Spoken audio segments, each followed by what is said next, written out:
All right, let's get into part two of the video Money for Status. Now, as a child, I noticed I was observing older people. Older people were in their 20s, older people were in their 30s, in their 40s, in their 50s, in their 60s, and so on. So, what I observed is in older people, I observed that they wanted, so for them, status was a house was definitely status. They had to have a house, right? So they have a house. The job matters a lot. They may hate their job because it doesn't bring them status like another job would. At the same time, at the other job, they're just fruitcakes, and at this job, they actually get a little bit more better treatment or status or whatnot, right?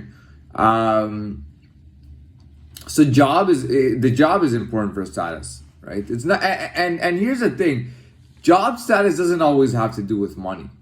You know what I mean? If you are, for example,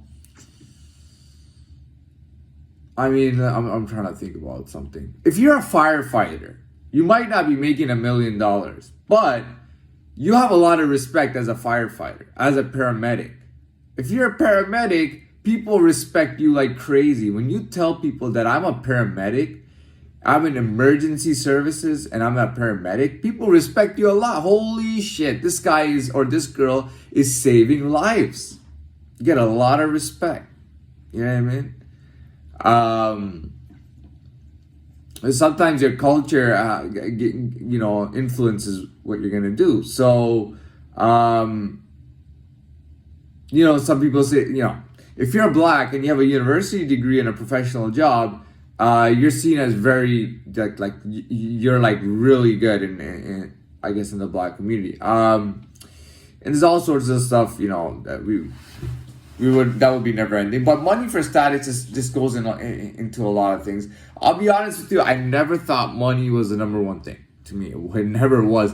I tried to incorporate it into my life the way others did. I just couldn't do it. I didn't see any value in money. You know what I mean? And I understand that today why that is, because for me personally, when it comes to money money for status, it's not a priority, but it's not the last thing on my list either. I mean, it's up there. It's definitely up there. It's one of the things that's up there, but it's not the thing. So yeah, that's the case. Yeah, that's the case. I'll tell you another thing. Being at level 1, and I gotta be honest with you, right? Now, being discouraged year after year, I did believe that I would never get out of this whole shell, get out of level 1, have a presence and everything. Where was I? I was going somewhere with this. Yeah, I didn't think I'd get out of it, but being at level 1, I didn't want to make friends and start my life completely. Do you understand what I'm trying to say here? I didn't want to make friends. No, for example, if I made friends that were not really I was happy with, I wouldn't be happy with it. And then even if I made friends that I was happy with, we couldn't really have a proper friendship anyways. You know what I mean? I was at level 1. Well, what was I gonna achieve anyways? You know what I mean? At least when I was on my own, I felt less like a failure. You know what I mean? And I could just keep repetitious and monotonous and whatnot. But that's not really important. Going back to money for stat. I gotta be honest. I have to find value in my past right now. You understand what I'm saying? I keep talking about 4 months ago, my life is like this. But I have to find some meaning in the past. And I'm trying to think about that right now. Within the concept of money for status. Well, there you go. This is a big one. This is a big one right here. Okay, so, money wasn't my motive. Money wasn't the thing I was chasing. Money wasn't on my mind, ever. But at some point, coming back I think, spending all that time working and being so active, coming back from that trip in the fall, and then dealing with this different kind of life. I'll be honest with you. There was one thing that I did without even realizing that I did really well. When I came back, I did level 1 intimidation. I mean, intimidation, intimidation is intimidation, whether it's at level 1 or level 1000. Intimidation is always intimidation. It's always intimidation. You understand what I'm saying? If I'm at level 1 and somebody's at level 100 of intimidation and I beat them, I win. Period. When it comes to the gangster world or the criminal world, intimidation is a huge factor. So what I did is I used level 1, being stuck at level 1, I used level 1 intimidation. And I beat people who were way higher than me, and people were taking notice. Me just going for a walk down the street, through the mall, here, there, wherever, taking the bus from here, there, I intimidated people who were not easily intimidated and were quite intimidating themselves, and I was intimidating them. Even people in my life were becoming intimidated of me. They were getting scared of me. You know what I mean? They were trying to get me kicked out, sent somewhere else. They did not want to deal with me. Because they felt intimidated. Everybody felt intimidated of me. I don't know what happened. I came back a different man. Everybody was intimidated by me. And I used intimidation in my world, my way. I kept it gangsta.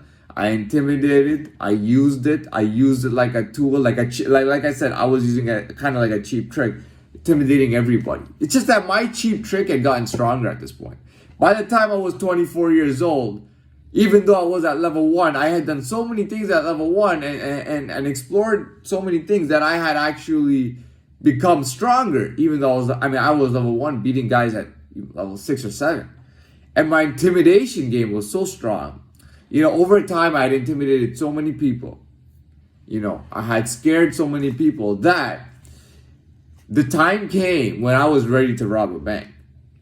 I told you that in my past, ever in my life, I never did things that I couldn't do. I realized how smart I was because I was so aware, even without being aware of it. I was so aware of what the grand scheme of things were, what was going around, what the consequences might be, what everything meant. I was so aware of it that I would only do things that I could do at that time. And that's why I didn't rob a bank coming back right away in the fall. It took time. I was beating everybody. I was beating everybody by intimidation. Everybody, man, woman, child, old, gangster, not gangster, weak, strong, average, doesn't matter. I was beating everybody by intimidation. And when the time came, I was ready, and the idea wasn't rob a bank right away. It was, I'm gonna rob something, but it came up and it said, gotta rob a bank. I'm gonna rob a bank, and I said I'm gonna rob a bank. Within 20 minutes, I was robbing a bank, literally. So, pretty much within 20 minutes. So. But I had to do that. At level 1, I had no resources or anything to pull that off. I would have been stopped 100%, but I was able to do that at level 1 through intimidation. So I intimidated. I finally got to that point where I was ready and the time was right, and I did it. And after doing that, I got put into such a hard position, but it was actually helping me. And I was able to finally do something. Like, whenever I look back, I had the confidence to do anything. I didn't have money for status. I didn't feel like there was anything I couldn't do. Anything I couldn't achieve. You name it, I'll do it, man. You name it, there's nobody better than me out there. You name it. But, I genuinely thought that I was, like, self-enslaved. Like, I had enslaved myself. And that, and according to me, I was born enslaved because I didn't have any really that much memory. So I thought I was born enslaved. which I wasn't. But I thought I was born enslaved, and I was thinking, man, I will never get out of this. I will never get out of this. This is gonna be my reality forever. And I really thought that, despite having confidence that I could do anything, I really thought that I will never get out of it. I will not, nor will I will always be at level 1. I will never grow, and I will never gain a presence in this world or any world. And I did. And that was 4 months ago, and I couldn't believe it. So, yeah, I dealt with my past, man. Yeah, I dealt with my past directly. You know what I